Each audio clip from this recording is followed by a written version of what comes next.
Check ko lang kung ano naman yung charge niya si Fired.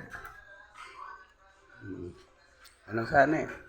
Pumunta talaga si Foreman at saka yung taga-lakad ng papilis. Kaya lang, hindi man pala sila nakatuloy. Sabi nga kung ano, ilalakarin nila yung permit mo na. Tapos ID system, ganun. Sige nga, si Pardo. Ano, medyo natunog yung ano niya. Gulong nung sumakay si Isa, kaya mabigat yung dala eh.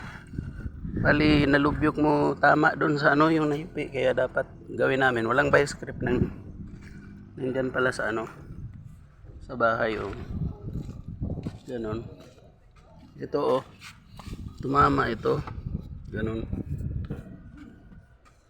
Ay, kailan ah? Dalawa pa. Mamaya pa yan. Hindi matagal. Yun. Ayan. Ano yun to doon. Mamaya pagdating, mayroon si John Raymond doon.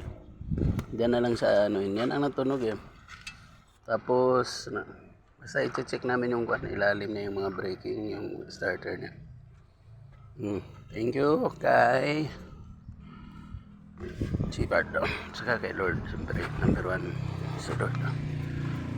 Yun yung ginagawa ko pala yan oh.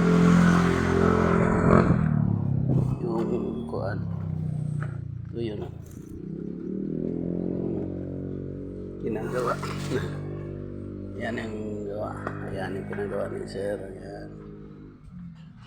Yan mahal. Kumain ka dyan ha. Ingat ka dyan. Ayan o. Oh, mayroon pa doon. Mataas pa. Dito itapang na to. Yun. Sa airplane ko yan mamaya. Ayan na. Sige na ako.